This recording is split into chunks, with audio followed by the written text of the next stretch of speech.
In a world shaped by wars, alliances and power struggles, few organizations have influenced global security as profoundly as NATO, the North Atlantic Treaty Organization.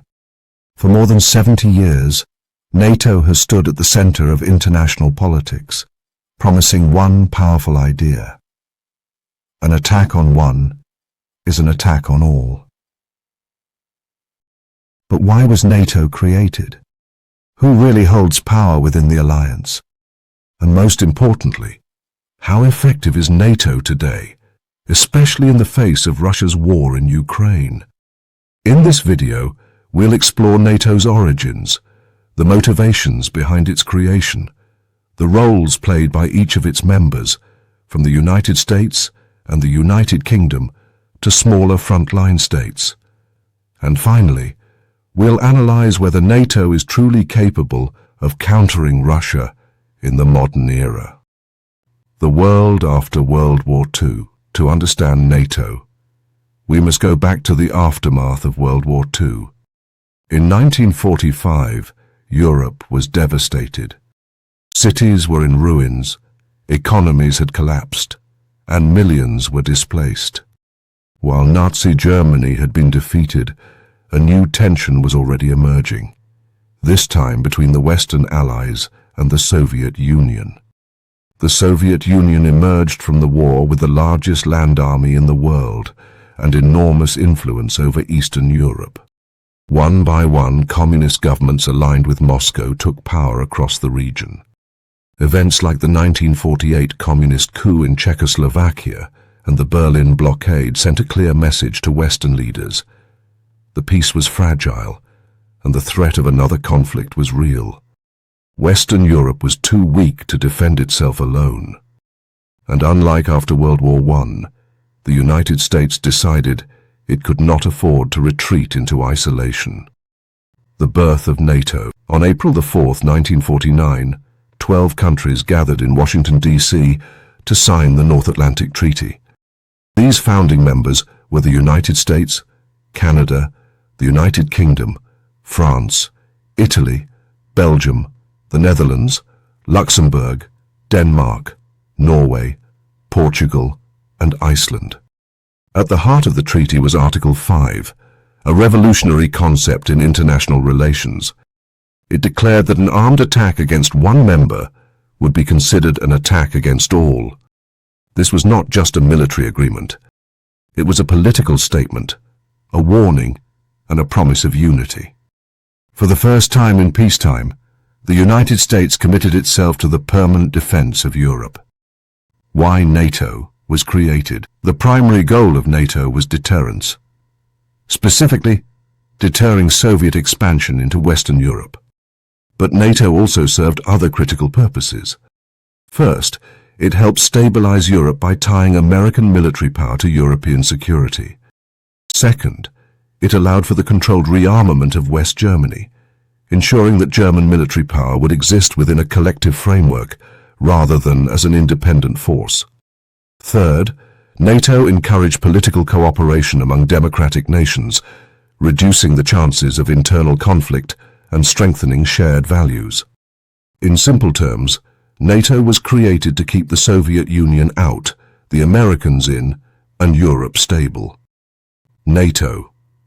During the Cold War. Throughout the Cold War, NATO never directly fought the Soviet Union, but its presence shaped every major strategic calculation. The alliance relied on a combination of conventional forces and nuclear deterrence to maintain the balance of power. In response, the Soviet Union formed the Warsaw Pact in 1955, dividing Europe into two heavily armed camps. For decades, NATO functioned as a shield rather than a sword. Its success lay in what didn't happen. There was no full-scale war between the superpowers in Europe. NATO.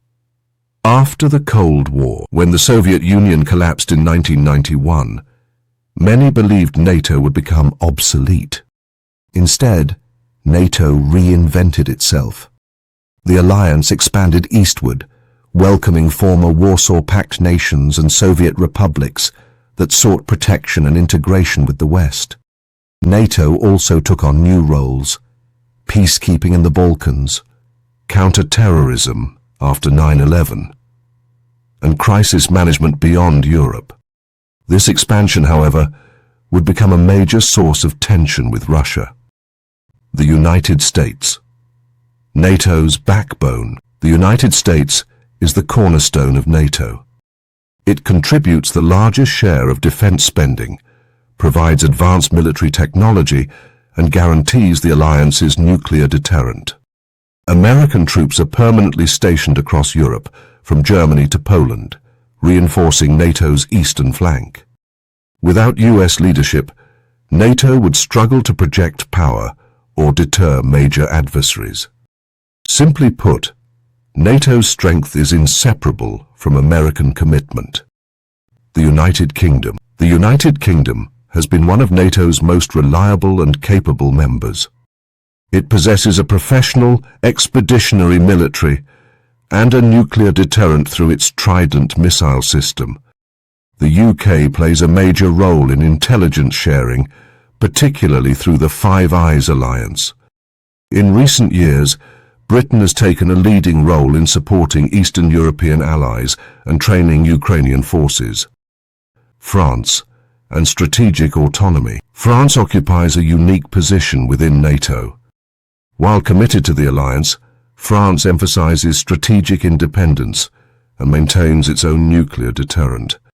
French forces are highly capable and often deployed in Africa and the Mediterranean, contributing to NATO's southern security. France also pushes for stronger European defense capabilities within the NATO framework. Canada and other key members. Canada, though smaller in population, has been a consistent and respected NATO contributor. Canadian forces lead NATO battlegroups in Eastern Europe and play key roles in training and peacekeeping missions. Germany, Europe's largest economy, serves as NATO's logistical and industrial backbone. Eastern European members like Poland and the Baltic states are frontline nations, hosting NATO troops and providing critical intelligence on Russian activities. Southern members such as Italy, Spain, Greece and Turkey secure NATO's access to the Mediterranean and Black Sea. Every member, large or small, contributes to the alliance's collective strength. NATO and Russia. From partners to rivals, after the Cold War, NATO attempted to build a cooperative relationship with Russia.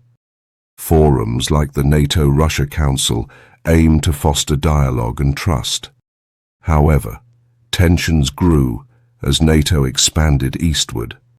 Russia viewed this expansion as a direct threat to its security and influence. Conflicts in Georgia in 2008, the annexation of Crimea in 2014, and finally the full-scale invasion of Ukraine in 2022 marked the complete breakdown of relations. NATO and the war in Ukraine. Ukraine is not a NATO member. This is a crucial point because it means Article 5 does not apply. As a result, NATO has avoided direct military confrontation with Russia. Instead, NATO has supported Ukraine through weapons deliveries, intelligence sharing, training programs, and economic assistance. This support has allowed Ukraine to resist a much larger adversary while preventing a direct NATO-Russia war. How effective is NATO against Russia? Militarily, NATO remains overwhelmingly superior to Russia in terms of combined economic power, technology, and manpower. Most importantly, NATO has successfully deterred any Russian attack on a member state. Politically, the Ukraine war has strengthened NATO unity, leading to increased defense spending and the historic expansion of the alliance to include Finland and Sweden. However, NATO also has limitations. It depends heavily on US leadership, faces internal political disagreements, and must constantly balance deterrence with the risk of nuclear escalation. Conclusion. NATO was born out of fear, forged through cooperation, and tested by history. From the Cold War to the war in Ukraine, it has remained a central pillar of global security. While imperfect and often controversial, NATO has achieved its core mission, preventing large-scale war among its members and deterring aggression. As the world enters a new era of great power competition, NATO's future will depend on unity, adaptability, and political will. The question is no longer whether NATO is relevant, but whether it can continue to evolve fast enough to meet the challenges ahead.